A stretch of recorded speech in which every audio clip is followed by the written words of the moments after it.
It's easy to be the martyr of the program. Oh, the program failed me. Oh, the cold calls failed me. Or the sales training failed me, so it's not my fault. At the end of the day, personal responsibility is the kicker. About 90% of the stuff that's out there works. The problem is implementation. At this point, we've talked about vision, core values, and finding your purpose. Now, let's talk about goals. What are goals? Milestones, mile markers on your way up the mountain, like flag posts. So just a reminder, this is a part of the vision domain. And vision is having that sense of purpose, clear goals, clarity around your priorities, and the ability to make really good decisions based on where you're trying to go. And your goals alongside your vision just point you in the direction that you're headed, keep you in line up the mountain. So if you look at Mount Everest, you start at base camp, and every section of Mount Everest has a new camp. Your priorities are to get to the next camp. You put everything you do in line according to getting to the next camp. If you sidetrack yourself, you could die. That's intense. But it helps us guide our decisions and actions. It gives us clarity around what's most important and what we need to do to get to the top of the mountain. In this episode, we're going to discuss smarter goals. You've all probably heard of SMART goals. We're also going to go over the role of accountability and support. And Chris's favorite. Yeah, buddy. How personal responsibility is so crucial in all of it. I just got tingles when you said personal responsibility. If Chris and I drank and played a drinking game for every time Chris said personal responsibility, we had to take a shot. We'd be hammered all the time. All the time. It's pretty constant. This is Chris's favorite topic, so I can't wait to get into it. Let's go. I'm Chris. And I'm Kiley. And this is Redefining Resilience, where we explore what it means to build a resilient lifestyle so you can thrive in any and every situation. I had a conversation with a guy the other day in the gym who was doing a workout that for some reason was given to him that didn't make any sense, and he didn't even understand why he was doing it. And my first question was not, what the hell are you doing? Or I've never seen that movement. It was, what are your goals? What are you trying to accomplish with this? And his answer was, well, I don't know. I said, well, shit, you're on the right track then. Because if you don't know, anything's going to get you somewhere, you know? But if he defined his goal after we talked a little bit, he did, which was he wants to compete in a powerlifting meet. I said, well, awesome. This movement you're doing is completely useless because it's not beneficial towards your end goal. But until you align that out, anything's going to look great because it looks like progress because it's doing something. But until you get your vision in place, a clear sense of purpose and goals, it's going to be really hard to align your actions with that. Well, and I would also say Chris and I have both very different fitness and nutrition goals. So if somebody were to say, oh, this is a healthy meal, you should all be eating this meal. Well, a meal for Kiley and a meal for Chris are going to be very different recommendations because Chris is trying to gain weight. I could probably lose 5 to 10 pounds. So a healthy meal for Chris is one that has more calories and is very dense, right? Heavy. Yeah. He needs more food. I need a more nutrient dense, high protein, maybe lower calorie diet. And so somebody saying, here's a healthy meal, you should eat this, has no concept of what our goals are as individuals because we wouldn't have the same meal. It wouldn't look the same. I think that's the hardest part with the world that we live in right now is understanding that your vision is independent of other people's conversation. So if you go on TikTok, Instagram, any social media, you're going to see just wads of information of what to eat, what not to eat, how to lift, how not to lift, what car to buy, all this shit. And they're going to throw that down your throat, one, probably just to sell something, and two, to get you on their side to back up their products. The issue is all that noise confuses people on their personal vision. You just get lost in the white noise. I think that's why it is extremely vital for us to understand how to create a vision ourselves, how to promote that vision in our lifestyle, how to wrap ourselves around that vision so we make better decisions and we're not sucked in by the white noise around us. I am guilty of being a book hoarder. I have so many books that I have not touched ever. Not at all. I also do that with Audible books too. I'll download books and it'll take me 3 years to actually read them, listen to them rather. But what I learned is I get all these great recommendations from people that have read books and loved them. And then I just blindly go and buy them or download them. And I don't factor in what that person might trying to be working on right now and whether or not that aligns with something I'm trying to work on. And so what I've started doing is just making a list of the books that people recommend to me and then doing my research to see, okay, does this align with something I'm trying to achieve right now? Because if it's a sales book and I'm not trying to hone in on my sales craft right now, then perhaps that book can wait. It's not necessarily the highest priority book for me to read right now. Now, if I were to pick up a book that said how to create an awesome podcast, that might be a little bit more aligned because here we are in this room. Creating an awesome podcast. Creating an awesome podcast. If we say it, it will be. Amen. I believe it. So one thing I like to do, and I've done this several times with myself and with clients, is to zoom out. Take a look at the next 5 to 10 years. Just close your eyes and imagine what you want to be doing in the next 5 to 10 years. I didn't say what you could be doing because right now you're on a path, and that may not be the path that's going to get you to where you actually want to go in 5 to 10 years. So when you close your eyes and you think about what the next 10 years is going to look like, or 10 years out, think about what you want to be doing, how you want to be spending your time, what lights you up, and there's no rules because we get to define what that looks like. Right now we're working within the constraints of what's going on today, but that doesn't mean that it has to be the same for the next 10 years. So I like to think 5 to 10 years out and then work my way backwards. So think about what kind of benchmarks along the way would tell you that you're on the right track. These are your mile markers if you were driving on the road to get to your destination.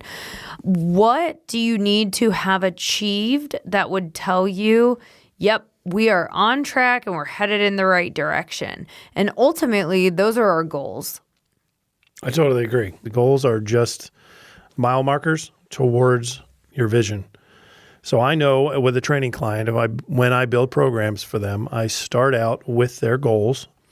I put that at the top of the paper, and then I work my way backwards to where they are currently.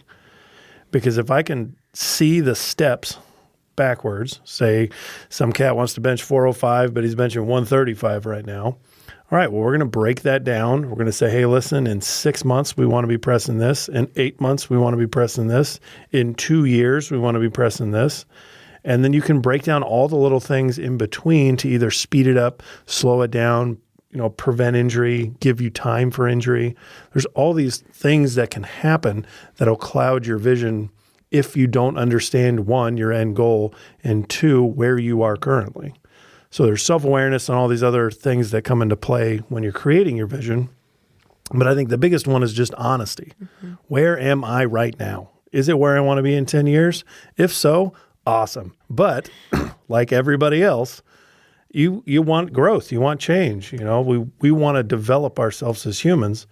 So being honest with where you are and honest about what you actually want to accomplish, and like Kiley said, where do you actually want to be, will allow you to build that roadmap And the roadmap changes. There's going to be detours, construction along the way. Things will change. Injuries will happen. Family issues. Things happen. So giving yourself grace, understanding that that's part of the process, but understand you're always moving in the direction towards your vision. You might hit mile marker 1, then 1.1, then 1.02. Might be slow for a little while, but it's still moving forward. And probably most of you have heard of SMART goals. I was taught about smarter goals a while back from a business coach, and it really stuck with me because I think the ER at the end is arguably the most important part of smarter goals. And we oftentimes leave them out. So I'll run through these very quickly. We won't spend a whole lot of time on this, but I'll refresh your memory in case this is something that you'd like to learn about or revisit. The S in smarter is specific. So we want to get as specific as we possibly can. Don't make it so vague. If you're saying eat healthier, well, at that point, that's more of an intention than a goal. So we want to get so specific. Maybe that means eliminating processed foods. And that would be a very specific goal. M is measurable. We need to be able to measure it. Is it a yes or a no? Is it a numerical measurement? It has to be something that we can definitively say, yes, we accomplished this, or no, we did not at the end of your period of time. A is attainable. These goals have to be realistic. So like Chris mentioned, if I'm benching 105 and trying to get to 405, it's not realistic that I'm going to meet that goal in a month. Yeah. And if you do, you need to write a book. Yes. Because I'm going to follow it. Yeah.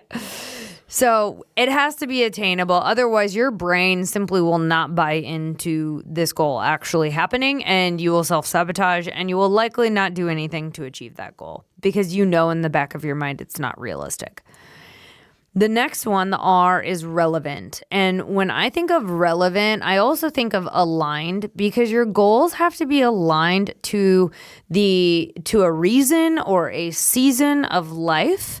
Now, let's say you just had a new baby. Is it realistic that you're going to start your CrossFit workout plan 2 days after you've had a baby? No, likely not, because the doctor probably said you shouldn't. So in that example, you've got to make sure that you're aligned with the time or the appropriate season of life that this goal is intended for. And it's okay to say, you know what, I don't think I can juggle this goal at this time in my life because I've got aging parents and one of them is in the hospital and I just don't feel like I can commit to being at the gym, 6 days a week. So it's good to have that kind of self-awareness to know that you're not in alignment for that specific time. Time is our fifth specification here, and you want your goals to be time bound. So put a due date or a deadline or a time where you're going to reassess and put it on your calendar. Hold yourself accountable to that timeline. And then the E and the R that have been added to this fancy new Smarter Goals model, the E is exciting. And I learned that with my ADHD, if I don't find something exciting or interesting, I have zero ability to focus on it. And I can't imagine I'm the only one that operates this way because we all do a bunch of things. Like I see guys playing golf all the time. I have no interest in it, but these guys clearly have interest in playing golf all the time because they wake up at the butt crack of dawn to go out to this course. And then a lot of them will play in like blazing heat and they seem to love it. Well, they love it because they're interested in it and they think it's fun and exciting, right? They're not going to the PGA Tour, most of them. No offense, guys. But I think they know. I'm sorry to crush your vision. But there's excitement around it. So make sure your goals are actually exciting for you. Otherwise, you're kind of just grinding, and grinding does not sound fun for anyone. And then the last one is risky. It has to be a little bit risky because if it's not risky, it's not rewarding. That one was that was an aha moment for me because I typically have chosen all these very safe goals or ones that aren't really going to push me. But when it's risky, it feels a little bit more exciting. And I encourage you all to think of risky as being exciting instead of, well, I could potentially fail. We all could potentially fail at everything new that we try. But does that keep us from trying? Should it keep us from trying? I don't think so. How are you going to ever grow if you're always making safe moves? So think about your smarter goals as being a little bit risky. Well, I think to elaborate on failure, in training programs and with anything in business that I've been privy to, if I'm failing, it means I'm pressing the envelope. I am out on the end or the edge, and I'm figuring out how this works. I was actually, I know this kind of blows people's noggin, a banker for a while. It was pretty much just business development and sales, but I was in banking, and I knew absolutely nothing about it. And it was beautiful because I tested the limits all the time. I'd say, well, why can't we do this? Why can't we do that? Why can't we go do this for these people or be a part of this organization? Because it was interesting. I got people excited. And to press the envelope means you're toying around with failure. So to use an example in the gym, if I'm constantly hitting every one of my lifts and I don't fail, I am not even close to as hard as I can lift. And we avoid failure like it's some kind of disastrous area that's just going to ruin you forever. Failure is so beneficial because it shows you exactly where you are. That way you can go back and you can say, hey, listen, I can do X, Y, Z. Here's my stopping point. And then you have a real measurable data point for success later on.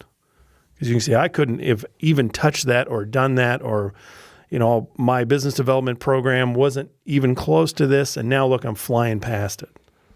But if you're playing the safe, non-risky games all the time, you're not pressing the envelope, it's kind of hard to measure your success because you haven't reached the end. You don't know what is not attainable yet.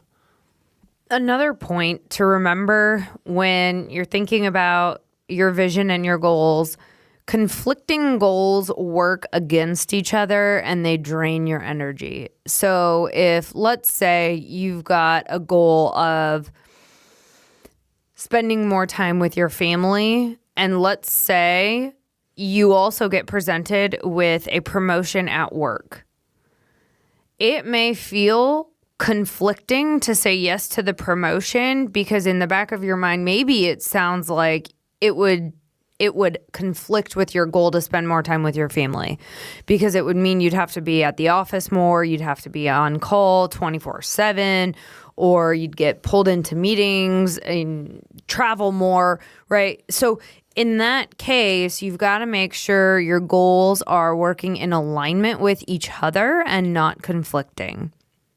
And your goals don't need to be perfect. Start with a goal, work towards it, and refine it along the way. I can't tell you how many times I've set a goal and realized, like, one, I don't care about this goal as much as I thought I did, or maybe the way in which I thought I was going to achieve the goal isn't working. And so I've got to make adjustments and refine the goal, or maybe the timeline needs to change, or maybe it's not realistic, or maybe I hit the goal too quickly and now I need a more aggressive goal. So you're going to learn things along the way, and it's perfectly fine to refine them. They are dynamic, not static. And you'll get better at it, right?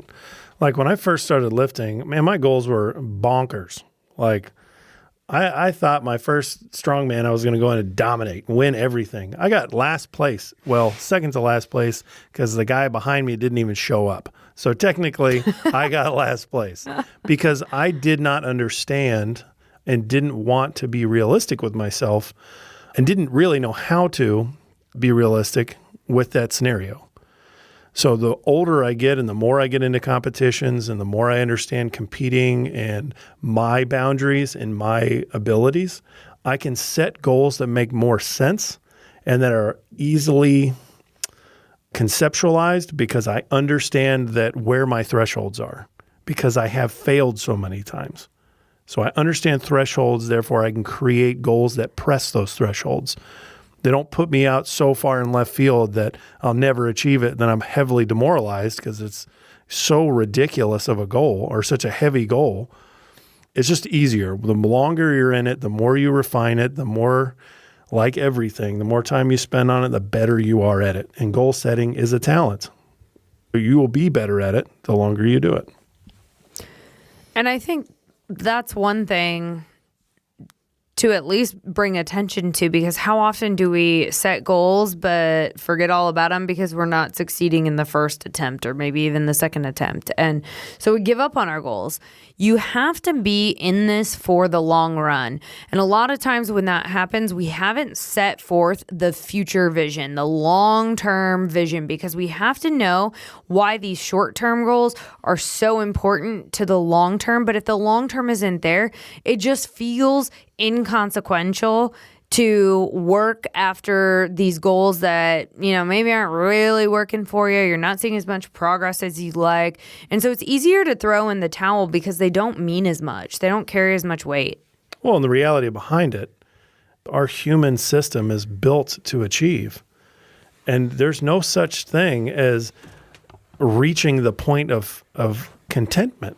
I want to try something. I need to be pressed. The human system is built to achieve and be pushed. So the fallacy that you're going to somehow arrive one day where you're just you've reached the pinnacle is just not true. So the process of development needs to be the pinnacle. Once you're progressing, that's it, man. That's life. And it's beautiful because it's constant progression. It's refining yourself every day. And the other thing to keep in mind is if you don't see results immediately, that doesn't mean your goal sucks or you need to give up or you need to change your course. It's a data point for you to think through. And our brains are hardwired in such a way that if we don't get dopamine is the neurochemical that tells us we're doing a good job. It's in charge of our reward system. So if we're not getting told by our brain that whatever actions we're taking are working, our brain will tell us, hey, this is not efficient. And it could be right. It might mean that the way you're doing it is maybe not the best way. And we need to look at leveling up some skills or figuring out a more efficient process or pivoting in some kind of way. But the other thing I see a lot of is we want to quit without much of a data set that backs that decision up. And I know I've got countless examples of this, and Chris, you probably do too, but I've had clients who want to start new habits. You know, they'll start meditation or they'll start journaling, and they'll come back to me and they'll say, well, I tried to meditate or I tried to journal, but it really didn't work. And I'll say, well, what didn't work? Well, I'm just not noticing a difference. How many times did you try it? Well, I meditated twice and I couldn't get my brain to shut off, or I journaled a couple times last week and really didn't notice much of a difference. Okay, so we have a sample set of 2 and we're trying to make decisions or draw conclusions on the effectiveness of said habit. Probably not a big enough data set. So keep at it and try something for at least 30 days. I've noticed that anything I can commit to for at least a month has proven to be a successful implementation of a habit. There are signs that'll tell you it's 45 days or it's 62 days or who knows. Try something for 30 days. I feel like it's not hard to commit to something for 30 days. And if you commit to something for 30 days, you should at least be able to have some data in that sample set that tells you whether or not this was a good return on your investment of time and energy. Another example of this that I see a lot when I coach sales teams, they will say, cold calling doesn't work. Chris laughs because Chris was in sales for a long time and has made a cold call or 2 in his life. Oh, yeah. Lots of cold calls. Yeah. And they work. I have statistics that prove that cold calling works, but if you're looking for a reason that they don't work, you will find it. It is confirmation bias. Our brain goes out to find evidence to validate what we believe. So if you believe something is not going to work, you are right. If you believe something is going to work and is going to change your life or make a difference, then it will, because you're going to be committed to trying until you have enough data that tells you enough information that you can make decisions on. And it's easy to be quick draw McGraw when it comes to shutting shit off, because it's easy to be the martyr of the program, right? Oh, the program failed me. Oh, the cold calls fails me. Or the sales training failed me, so it's not my fault. At the end of the day, it's personal responsibility. And I'm going to use this all the time. But personal responsibility is the kicker. If I write you a program, not even that, if about 90% of the stuff that's out there works, and I'll stand that to that or with that and die on that hill. About 90% of that shit works. The problem is implementation. I know a guy that lost 35 pounds eating fucking hot dogs every day because he stayed consistent eating hot dogs for like 6 months. I don't understand how he lived, but he lost a lot of weight. So it isn't an issue of I don't have the data, I don't have the program, I don't have the resources. What we've done with this society is we've said, hey, listen, I have all the information, but I don't want to be resourceful enough to do it. And once I decide that it's my decision and my responsibility, then I'm responsible for all of it. And that's scary. But the great part about that is if you want to grow as a human, you want to grow physically, mentally, emotionally, you want a better relationship with your dog, with your kids, with your spouse, with anybody, with your boss, take personal responsibility for everything that shows up. Everything. If something comes down the pipeline and is totally screwed up, all right, how can I do my best to make sure this is taken care of? Same thing with training in the gym. I'm going to take this program and I'm going to implement it to the best of my ability, and I guarantee you'll see results. I'm not a huge fan of CrossFit, but I am a firm believer that you can go into any CrossFit gym, follow it to a T, give 100%, and you will see results. Mm-hmm. Absolutely. That's just the way it works. So they say in the fitness world, it takes about 10 years of training. I believe it might even be closer to 15 of consistent training to understand your body enough to either write programming or say what works and what doesn't. Because a program takes about 6 to 10 weeks to run, sometimes 16 weeks. So if you do the math on that, if there's 100 programs times 10 to 16 weeks, that's a lot of fucking weeks to run all those programs to find out what works and what doesn't. So you have to have the time in. Just like Kiley said, you have to have the data points. People cannot do something for 2 weeks and have enough data to make any decision. I crack up all the time. Guys stop me constantly at the gym. Well, I tried that. That doesn't work. Well, how long have you been trying that, bud? Because I've been doing this for a long time, like 20 plus years. And I still feel like a junior in the game because I'm constantly learning. And I'm adding in a bunch of different stuff to my current workouts before I compete here coming up that I don't have enough data to say that it doesn't work, so I'm going to stick with it. So you're telling me that if I go to a bar and make poor choices, I can't say that I was overserved. I have to take personal responsibility. That's a shocker. I know, right? That, for some reason, was what popped into my head when you talked about it, because it's my favorite former bartender here. And when people would say, yeah, I was overserved, I'm like, yeah, you had no part in that, did you? It's really easy to fall into that trap of it's somebody else's fault. They did this to me.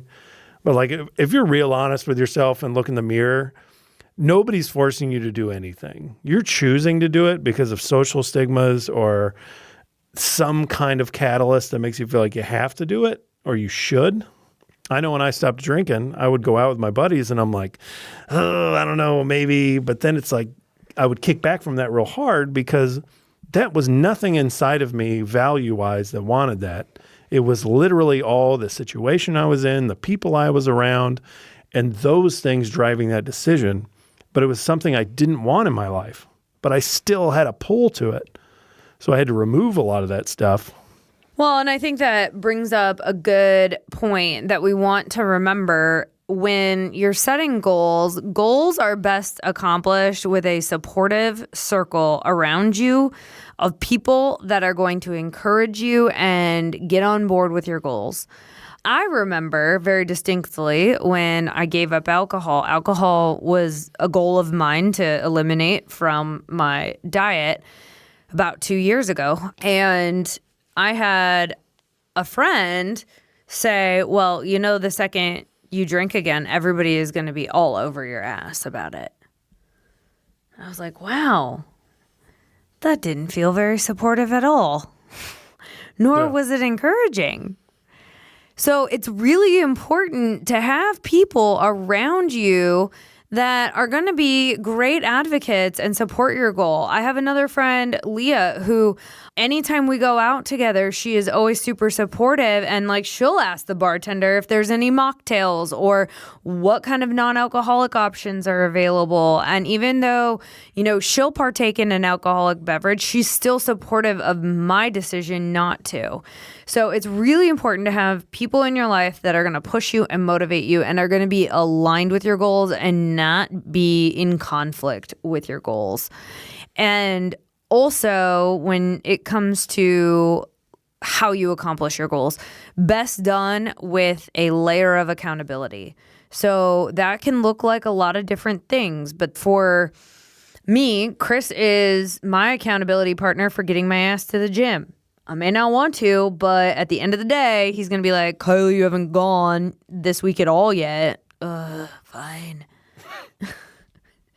Right? And it's the nicest accountability partner ever. Yeah, I know. I'm the worst. Not at all. You make sure I eat. That's true. I do hold him accountable to eating his 4,500 calories a day, yeah, or beautiful. at least getting close to it. Yeah. But you have to have a layer of accountability in there, because anybody subconsciously, if they know someone's going to be checking in on them, they do not want to fail in front of somebody else. It is so much easier to fail yourself and quietly fail on your own and not have to tell anybody about it. But if we don't do the things that we said we were going to do in the last episode, if I don't write a book because I told people I was going to write a book someday, if we don't do the things that we've told people we're going to do, I want to be held accountable. We have to embrace accountability. We've got to embrace a structure for accountability. So that means maybe you schedule a meeting with a mentor once a month to go over your goals and talk through what's working, what's not working, get advice on whether or not you should pivot or make changes to your plan. It is so important to have a supportive circle and accountability in place as you execute your vision. So there's a couple different, I'm assuming 2 different types of people. People that are very intrinsically motivated. I am one of those. I don't need somebody to wake me up in the morning and say, go to the gym. I don't need somebody to say, push yourself, find the edge. I love that shit. I love living that life, right? But I still have an accountability partner that I text my lifts to. I text him about 3-4 months ago. I was getting ready for nationals, and I was really demoralized. My deadlift was just going nowhere. I felt like I was just getting smoked all the time. And I texted him and I said, man, I think I'm going to change it up. This is what I want to do. Send him this long text message, and he wrote back, that sounds awesome. Don't fuck with your programming. You're 3 months out or a month out of nationals. Stay consistent. You always tell me to stay consistent. You stay consistent. And what did I do? I scrubbed this huge change that probably would have thrown my body for a loop and stayed consistent. And I did great. I did exactly what I wanted to accomplish. He was only able to deadlift 700 pounds. For a single, it was pretty lame. I mean, I need it for at least 10. And he bent the bar, so. Oh, cheap bars. It's a cheap party. So. Another thing to do is write down your goals. Keep them visible. Keep them in front of you. If you've got a desk, stick them up on the desk and revisit or reflect on them on a regular basis. As adult learners, it takes repeatable steps for us to change or to enact new behavior. So reinforcement is key. And another thing to remember is don't ride the roller coaster. When I say that, there's going to be lots of ups and downs. Don't get discouraged when you're in the downs. Don't get super hype when you're in the highs, because at the end of the day, this never stops. If you are a driven individual, you will be setting goals for the rest of your life. I don't care if you're in retirement. You probably still have goals. It might be to take 5 naps a day. That's great. I'm hoping that's my goal one day. It's pretty much sleeping all day. Yeah. No, cat naps. Oh. But don't ride the roller coaster. Don't get super high. Don't get super low. Maintain a sense of what's called equanimity. It's staying close to a baseline, because then you're not wasting all of this emotional energy on the high highs and the low lows. It's much more manageable along the way when it's not such a wild ride. And I know that doesn't sound as exciting, but the world works in balance, and what goes up must come down. So you don't want to go so far up that when it goes down, it goes so down. So maintain a close level of excitement to your baseline if you want things to be sustainable and consistent over the long haul. And I'd like to end this with a challenge. Dun, dun, dun. If your goals are attained super easy and you can just say, write them down and achieve them in 2 weeks, you're not pressing yourself, man. Find something that presses your envelope. Find something that forces you to fail, that forces you to reach an edge and become exhausted, become mentally, physically, emotionally exhausted. Something that tests you and says, hey, listen, what am I worth? What do I have inside of me, and how bad do I want this? Because the human system wants to be pressed. We are our happiest when we're achieving, when we're pressing ourselves, when we're moving, when we're changing and we're developing and we're taking control of our lives. Nobody that I have talked to in the entire time I've been in this industry likes to be this vacant human not achieving anything. They feel very lost, almost in a void. A lot of training clients that I pick up are in that void. And when you give them purpose and you give them something that pushes themselves, they end up igniting this fire inside of them that they can go places they've never thought of. So the challenge is find something that presses your envelope, that you find a new edge, and it's risky and exciting, but find the risky and exciting. Thanks for listening to Redefining Resilience. To learn more about building your mental and physical readiness, check out odysseyresilience.org. And follow us on Instagram, LinkedIn, and TikTok. Russell, can you hear me? Oh, God, I hope this gets cut.